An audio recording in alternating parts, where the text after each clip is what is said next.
할렐루야. 예, 잘 오셨습니다. 이번 주 내내 비가 온다고 하네요.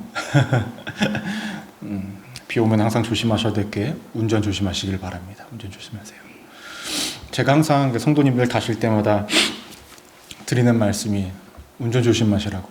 참 한국식 말이에요. 그렇죠? 부모님들이 항상 차 조심해라 라는 그 말처럼 이상하게 우리 성도님도 운전하시면 이제 연세들도 있으신 분들도 있어서 운전 조심하십시오라고 항상 이야기하는데 사모랑 얘기하다가 둘이 했던 얘기가 참 아직도 한국 문화를 못 버렸구나 그런 생각이 들기도 합니다. 하나님께서 여러분들 지키시고 보호하셔서 이 자리에 오신 줄로 믿습니다. 하나님께서 이 자리를 인도하셨다는 것은 그만한 계획이 있고 목적이 있습니다. 그러니 그 계획과 목적을 다 이루어 가신 오늘 성도님들 되시기를 주님의 이름으로 축원합니다. 우리 좌우 앞뒤에 계신 분들과 이렇게 인사할까요? 오늘 또 잘 오셨습니다. 네, 이렇게 또 인사하겠습니다. 하나님이 당신을 사랑하십니다. 네, 좋습니다. 오늘은 사무엘상 12장 1절에서 15절까지의 본문을 근거로요, 마지막까지 해주고 싶은 말들이라는 제목으로 함께 은혜를 나누고자 합니다. 말씀 좀 한번 따라해 보실까요? 마지막까지 해주고 싶은 말들. 마치 제목이 자신의 여성을 못 떠나보내는 남자가 하는 멘트와 같이 마지막까지 해주고 싶은 말들, 그런 뉘앙스를 좀 비치는 듯도 합니다. 지난주까지 우리가 말씀을 나누었을 때에 암몬 사람 나하스라는 사람으로 인해서 사울이라는 왕이 처음으로 왕으로서의 역할, 첫 전쟁에 이제 나가기를 시작을 합니다. 이 첫 전쟁의 결과는요, 백성들이 원했던 대로, 원했던 그림대로 모든 것들이 이루어졌습니다. 왕이 없을 때는 한 명의 사사가 세워지기까지, 또 그 사사가 여러 지파 사람들을 모으기까지 많은 시간이 걸렸죠. 그리고 어떠한 지파는 그 전쟁에 참여하지도 않은 그런 상황들로 인하여서 어려움을 겪었었습니다. 하지만 사울은 자신의 소를 잡아다가 각을 뜨고 그것을 다 여러 지옥에 다 보냄으로 인하여서 여러 지파 사람들이 함께 왕의 명령에 복종하는 마음으로 전쟁에 참여를 하였고, 또 그 전쟁을 마치 낮에 할 것처럼 이야기를 했지만 지혜롭게 새벽에 적군에 들어가서 전쟁을 함으로 그 전쟁을 승리에 이르게 하였습니다. 이렇게 본다면 백성들이 원했던 그림이에요. 한 왕이 세워졌고 전쟁에 앞서 나갔고 백성들을 모았고 그 전쟁에서 승리하는 것, 그 그림이 백성들이 원했던 모습대로 되었습니다. 상황이 이렇게 되니 사울을 옹호하는 사람들이 어떻게 했습니까? 그동안 사울이 왕이 됐다는 것을 반대했던 사람들을 다 죽이자고 이야기를 했었죠.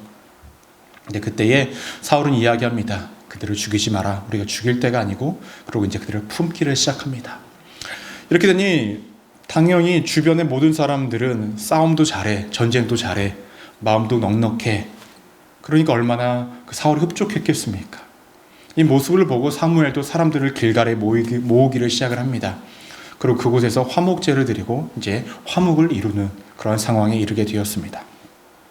오늘 말씀은요, 이렇게 진행되었던 지난주의 말씀에 이어서 그 길갈이라는 곳에서 이제 사무엘이 설교, 또 하고 싶은 말을 하기를 시작을 합니다. 1절 말씀을 보시면요, 사무엘이 온 이스라엘에게 이르되 보라, 너희가 내게 한 말을 내가 듣고 너희 위에 왕을 세웠더니 라고 말씀합니다. 1절을 그냥 단순하게 보면 그냥 왕을 세웠다 라고 이렇게 우리가 판단을 할 수도 있지만, 이 한 구절 속에 두 가지 의미가 내포되어져 있습니다. 첫 번째로는 왕을 세운 것은 사무엘의 의지도 아니고 하나님의 뜻도 아니었다는 거예요. 너희들이 원했던 그 왕을 내가 세웠다라고 이야기를 합니다. 두 번째 의미는 무엇이냐면, 말씀을 정확히 보시면 너희 위에 왕을 세웠다라고 말씀을 해요. 무슨 말입니까? 백성들 위에 왕이 존재한다라는 거예요. 그 전까지는 모든 사람들이 동등한 위치였다고 한다면 이제 백성들보다 위에 있는 존재가 있는데 그거 누굽니까? 왕이에요. 이제 이 왕은 권력을 갖게 되었고 명령을 할 수 있는 사람이 되었고, 백성들은 이 왕의 말에 복종을 해야 하는 이제 그러한 사회적 환경이 되었다라고 사무엘은 이야기하고 있는 것입니다. 그리고 이어서 2절 말씀을 보시면, 이제 왕이 너희 앞에 출입하느니라. 보라, 나는 늙어 머리가 휘어졌고 내 아들들도 너희와 함께 있느니라. 내가 어려서부터 오늘까지 너희 앞에 출입하였거니와 라고 말씀을 합니다. 사울이 이같이 말씀하는 것은 참 이런 것 같아요. 전에도 모세가 자신의 위치에서 내려올 때에 이와 유사한 말들을 했었고, 그렇죠? 어떤 그 지도자들이 자신의 자리를 내어주고 그 다음 사람에게 이양해 줄 때에 이러한 멘트를 했었습니다. 사무엘도요, 그같이 말을 해요. 자신은 늙었고 오랫동안 너희와 함께 있었다. 그리고 이제 왕이 세워졌다라고 이야기를 합니다. 그러면 사무엘은 모든 것들을 이제 사울에게 넘겨주고자 하는 것이냐? 앞으로 사무엘은 등장하지 않는 것이냐? 그렇지는 않습니다. 말씀을 보시면요, 사무엘상 13장, 15장, 16장, 19장에서 사무엘이 계속적으로 역할을 감당합니다. 근데 어떠한 역할을 감당하냐면 선지자로서의 역할만 감당해요.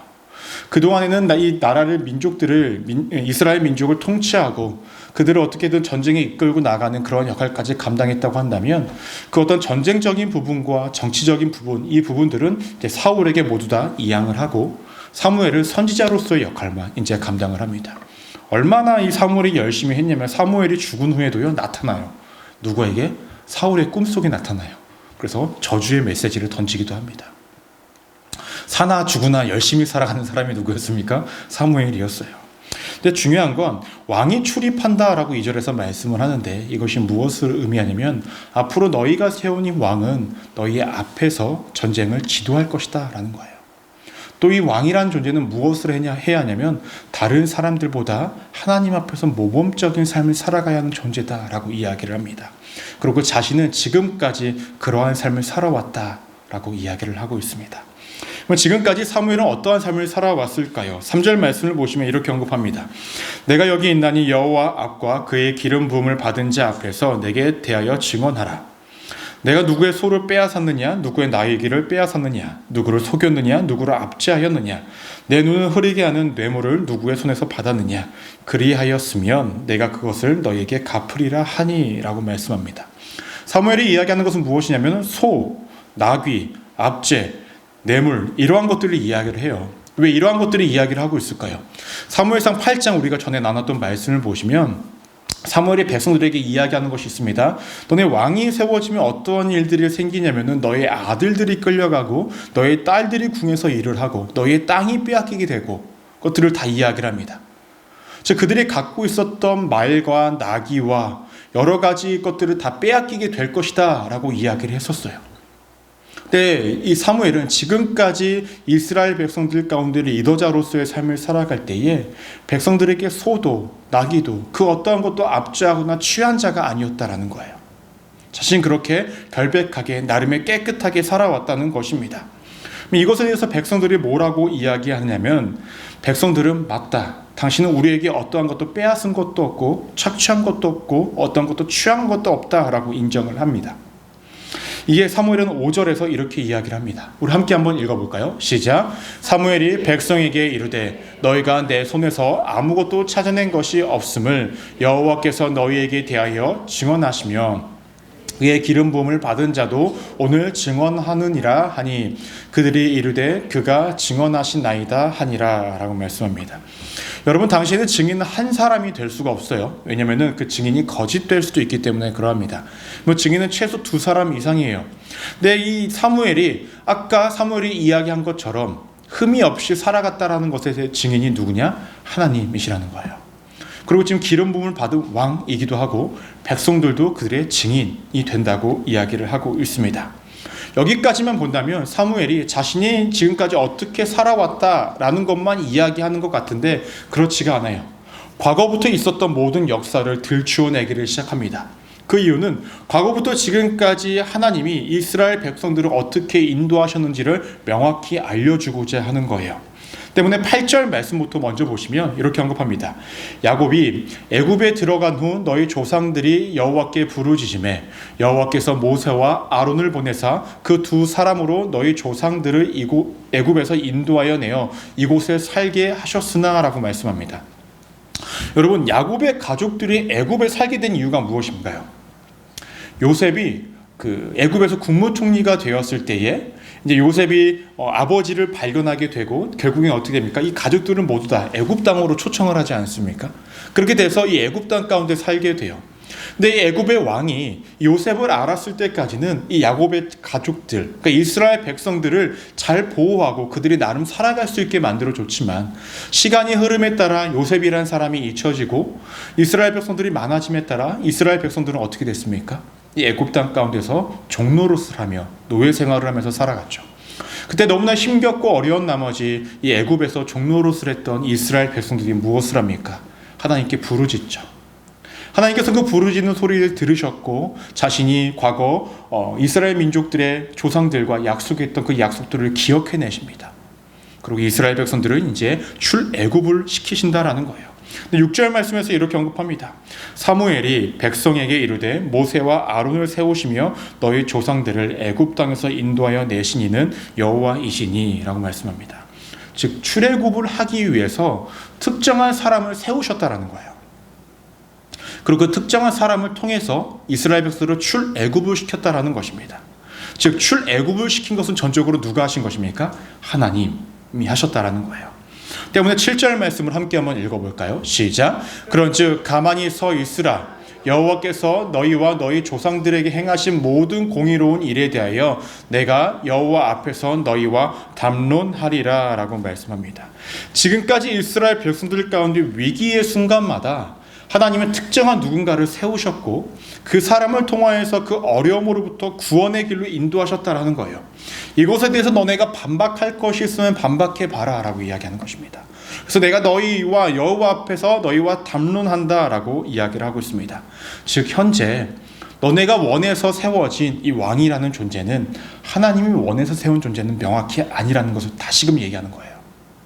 하나님이 지정하여서 먼저 움직여서 세운 사람이 아니라 너네가 원해서 세웠던 사람이라는 거예요. 지금까지 하나님께서 인도하셨던 방법과는 전혀 다른 너희가 원해서 세운 왕이라는 것을 다시금 강조하고 있는 것입니다. 그러면 하나님께서는 과거 애굽 땅에서 출애굽했던 것만 관여를 하셨었냐? 그렇지 않죠. 출애굽을 한 다음에 이스라엘 백성들이 가나안 땅에 정착해서 살아갔던 그 사사시대에서도 하나님은 이스라엘 백성들의 삶 가운데 개입하시고 함께 하셨습니다.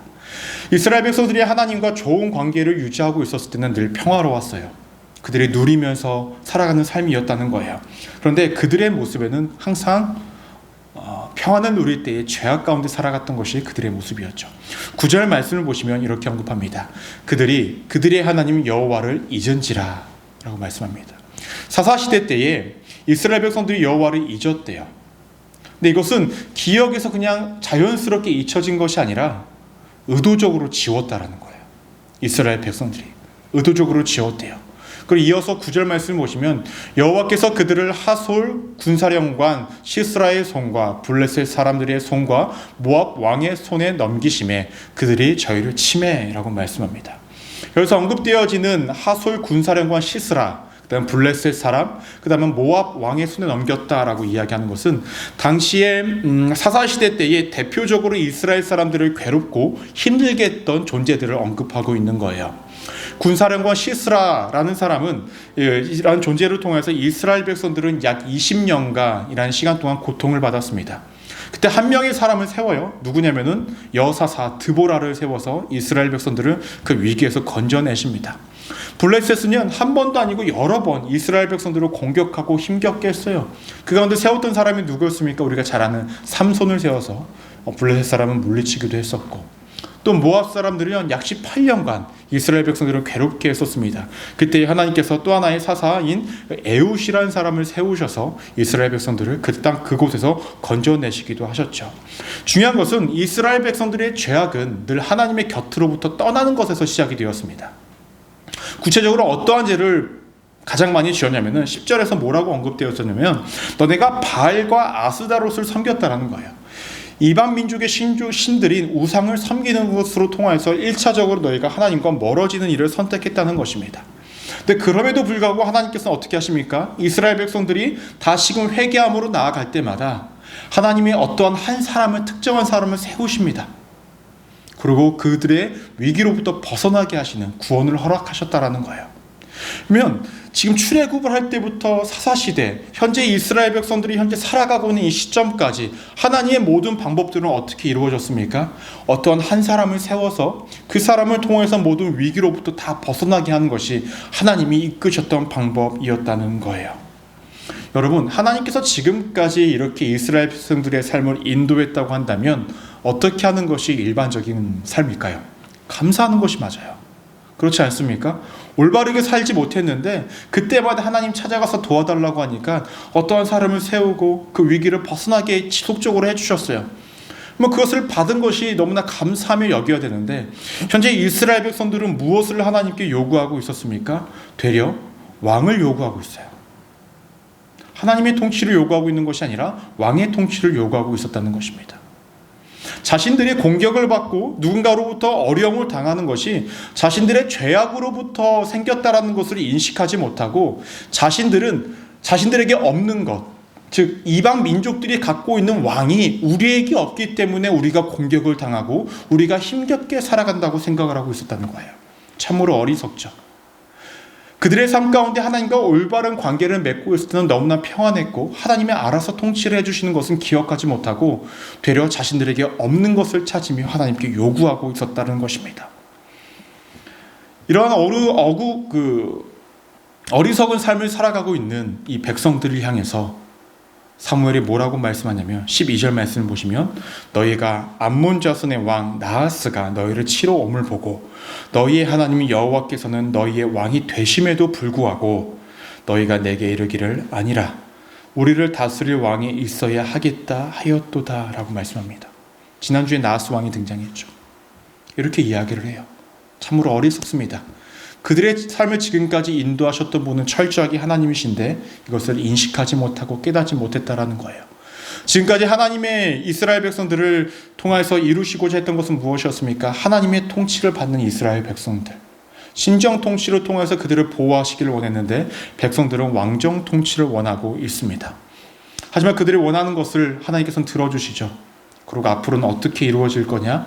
하나님이 통치하시는 것과 왕이 통치하는 것이 함께 이루어져야 한다는 거예요. 이것이 가능할까요? 여러분들은 어떻게 생각하십니까? 하나님의 통치와 왕의 통치가 함께 이루어지는 것이 가능할까요? 어떻게 생각하세요? 이것이 가능해지려면 어떻게 해야 하는 것에 대해서 14절과 15절에서 언급합니다. 우리 14절과 15절 말씀 우리 함께 한번 읽어보도록 하겠습니다. 시작. 너희가 만일 여호와를 경외하여 그를 섬기며 그의 목소리를 듣고 여호와의 명령을 거역하지 아니하며 또 너희와 너희를 다스리는 왕이 너희의 하나님 여호와를 따르면 좋겠지만은 너희가 만일 여호와의 목소리를 듣지 아니하고 여호와의 명령을 거역하면 여호와의 손이 너희의 조상들을 치신 것 같이 너희를 치실 것이라 라고 말씀합니다. 여기서 듣는다라는 표현이 있어요. 이것은 무엇이냐면 순종한다라는 거예요. 너희가 하나님의 말씀에 순종하면, 너희가 세운 그 왕이 하나님의 말씀에 순종하면 지금까지 너희를 보호하셨던 그 하나님이 너희를 보호하실 거야. 그런데 만약 너희가 그 말씀에 순종하지 않으면 과거의 역사 속에서 보여줬던 그러한 사건들이 왕이 통치하든 누가 통치하든 관계없이 그대로 이루어질 거야 라고 말씀합니다. 지금 왕도 그렇고 이스라엘 백성들도 그렇고 왕정 통치 속에 있을지라도 그 가운데 중심에는 하나님의 통치를 바라보고 하나님의 은혜를 기대해야 하는 삶을 살아가야 한다라고 말씀하고 있는 것입니다. 그럼 여기까지의 말씀에서 우리가 몇 가지를 좀 나누고자 합니다. 사무엘은요, 이스라엘의 통치권을 사울에게 이양하면서 정말로 무엇인가를 하고 싶었던 말이 있어요. 그것이 세 가지인데요. 첫 번째로는 무엇이냐면 인정받는 신앙의 길을 걸어라는 거예요. 따라볼까요? 인정받는 신앙의 길을 걸어야 한다. 오늘 말씀 초반을 보시면 사무엘이 자신이 걸어왔던 신앙의 길에 대해서 백성들에게 말을 하고 있었습니다. 소나 나귀 등 백성들에게 그 어떠한 것도 착취하거나 빼앗은 적이 없다라고 이야기를 해요. 그것에 대한 증인으로 사울 왕 또 하나님 백성들의 증인이 되어집니다. 지나온 삶을 바라봤을 때에 자신은 백성들에게 그 어떠한 잘못도 하지 않았다는 것을 백성들에게 자랑하기 위해서 이렇게 연설했던 것이 아니에요. 앞으로 왕위에 오를 사울, 또 왕과 함께 살아갈 백성들이 하나님이 인정하시고 주변 사람들이 인정할 수 있는 삶을 너희들이 살아야 한다라고 명확하게 보여주고 있는 것입니다. 사무엘의 모든 언급에는 증인이 되는 존재가 사울 왕과 먼저 백성들이 있었습니다. 그것은 무엇을 의미할까요? 사람들에게 인정받는 삶을 반드시 살아야 한다라고 말씀하고 있는 거예요. 여러분, 사무엘이란 존재는요, 당시 이스라엘 백성들 사이에서 가장 많이 노출된 사람이었을 거예요. 사무엘의 밥을 먹는 모습도 어떤 행동을 하는 것도 다 사람들이 본다라는 거예요. 저도 그래요. 여러분들이 가장 많이 노출된 사람이에요. 가끔 제가 이제 조금 피곤해서 표정이 좋지 않으면 성도님들이 무슨 일 있어요? 저는 아무 생각 없이 가만히 이러고 있었는데 목사님 뭐 걱정 있어요? 무슨 일 있어요? 아무것도 없어요. 그냥 조금 피곤해서 그런 겁니다. 라는 거예요. 그렇게 사람들은요, 사무엘을 명확하게 계속 보고 있었을 거예요. 그렇게 노출되다 보면 작은 행동이 오해를 사기도 하고 작은 말들이 사람들에게 오해를 사기도 했었을 거예요. 그럼 여러 가지 이야기도 많이 나올 거고 여러 가지 막 사무엘을 헛되는 말들도 많이 있었을 텐데, 사무엘은 사람들로부터 인정받는 사람이었다라는 거예요. 정치를 할 때도 그렇고 백성들을 영적으로 이끌 때도 그렇고 사람들에게 인정받는 존재였다라는 거예요. 그에게 흠이 한 가지 있었다면 그것은 무엇일까요? 자식 농사 제대로 못 지은 거 하나가 그에게 흠이었어요. 하지만 사무엘의 그 한 명만 바라봤을 때에 선지자로서의 역할도 잘 감당하였고 백성들을 사랑하는 모습도 너무나 충분했고 자신의 욕망과 욕심을 채울 수 있는 자리에서도 그 모든 것들을 하나도 채우지 않고 사명 감당하는 자였다라는 거예요. 여러분, 사람이 인정하는 것이요, 사람에게 인정받는 것은 사람들이 칭송하고 높이는 것을 의미하는 것이 아니에요. 그의 삶이 하나님이 보시기에도 정말로 흡족할 것 같다 여겨지는 삶을 살아가는 것이 사람들에게 인정받는 삶이라는 것입니다. 세상을 살아갈 때 우리의 삶도 이러해야 한다는 것입니다. 또한 사람에게 인정받는 것도 중요하지만 누구에게 인정받는 것이 더 중요합니까? 하나님께 인정받는 삶을, 누구에게? 하나님께 인정받는 것을 사무엘이 그렇게 살아갔다라는 것입니다. 지금 이렇게 사람들 앞에서 연설을 하고 말을 할 때에 이것이 거짓이라면 하나님이 가만두지 않으셨겠죠. 이렇게 사무엘이 사람들 앞에서 공포하고 있었을 때에 하나님은 침묵으로 그의 말에 동의를 하고 계십니다. 그래, 사무엘이 이렇게 살아왔으니 남겨진 자들, 사울도 백성들도 그렇게 사람들에게 또 하나님께 인정받으면서 살아갈 수 있는 모습을 갖추어야 한다라는 것입니다. 앞으로 이스라엘 백성들은요, 더 좋은 여건에서 살아갈 거예요. 지금 왕정체제가 처음 생기니까 여러 가지 조직도 되어지지 않고 여러 가지로 조금 어지러울 수 있는데, 이제 조직이 잡혀가고 체계가 잡혀감에 따라서 이 나라가 좀 더 사람들이 살기에 편리해지는 삶이 되어질 거예요.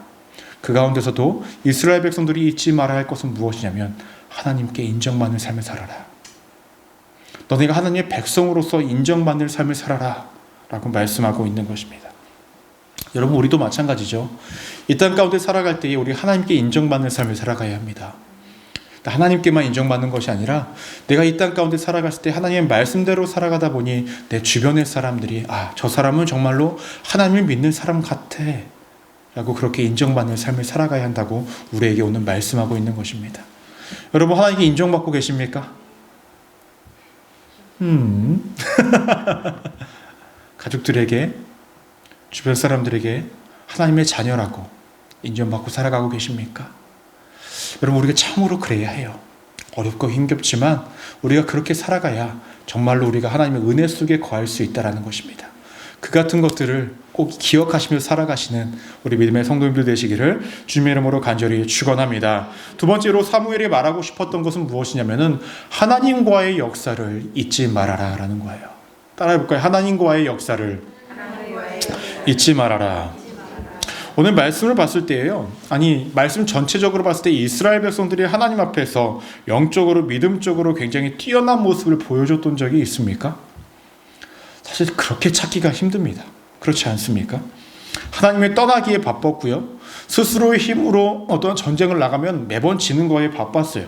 하나님의 도움이 아니면 그들은 전쟁에 나가서 이기는 것도 쉽지 않고, 매번 영적으로나 육적으로나 죄를 짓는 것이 반복되어지면서 살아가는 것이 그들의 모습이었습니다.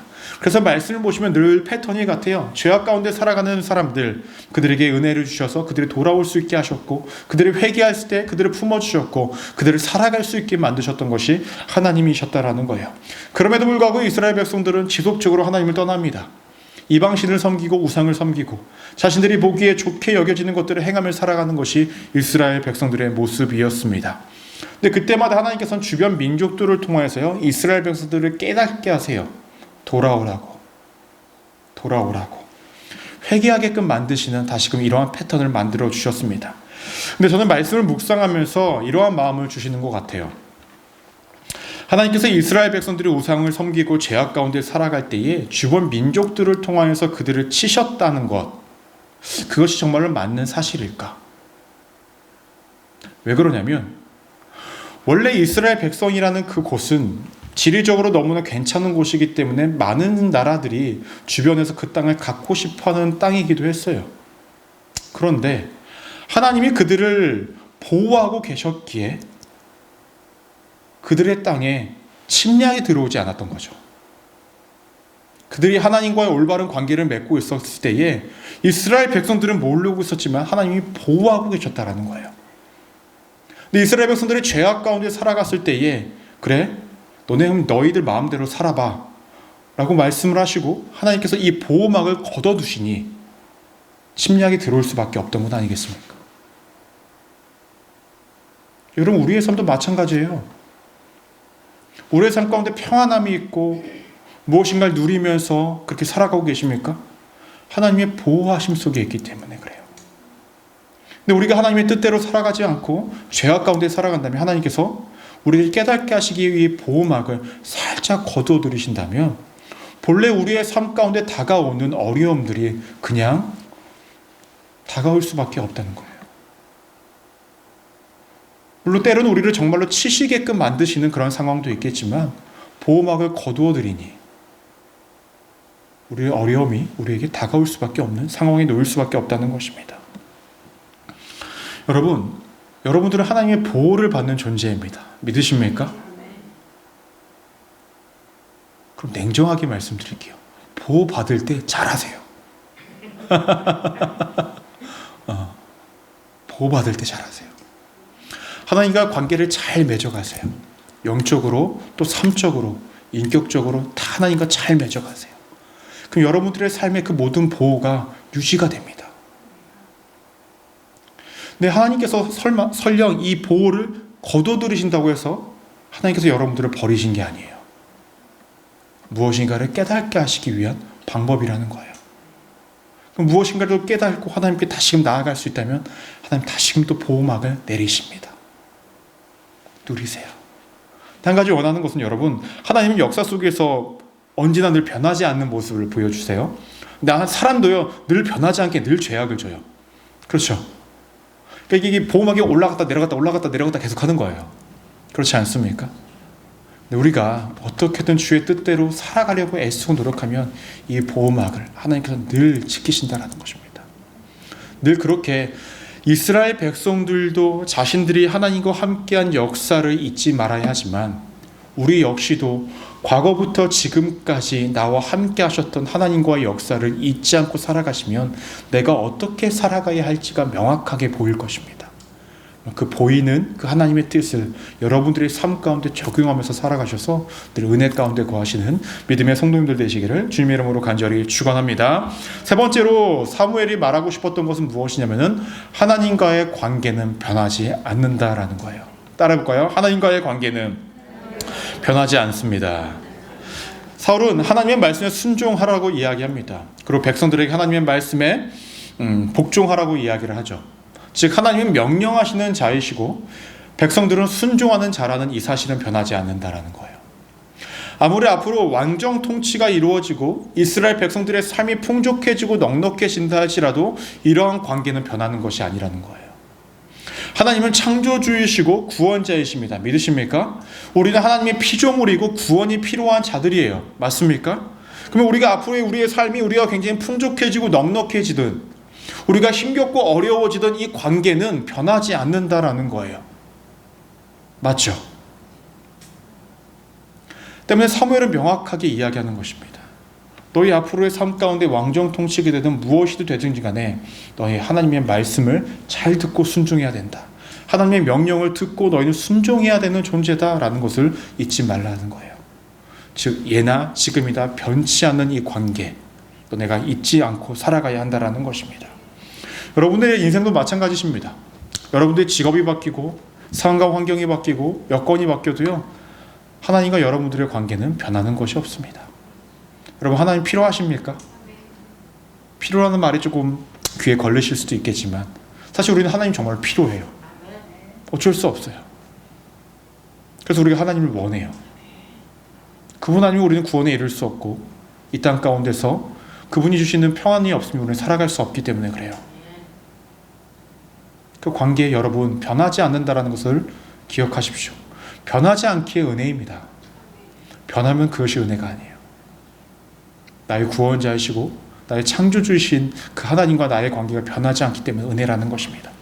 말씀을 정리하고자 합니다. 오늘 사무엘은요, 이스라엘 백성들에게 명확하게 이야기합니다. 사울에게 명확하게 이야기합니다.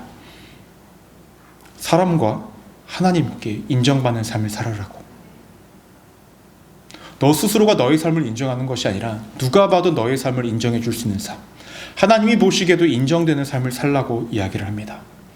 그리고 너의 행적들, 하나님의 행적들을 기억하라는 거예요. 하나님과 지금까지의 모든 관계 속에서, 역사 속에서 너희의 삶 가운데 함께 하셨던 그 행적들을 너희가 기억하려면 너희가 어떻게 살아가야 할지를 명확히 알 수 있다는 거예요.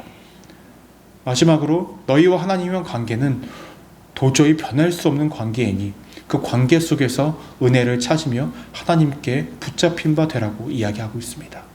여러분, 우리의 삶도 이래야 된다는 거예요. 이 시간 사무엘이 여러분들 앞에 있으면 동일하게 말씀할 것입니다.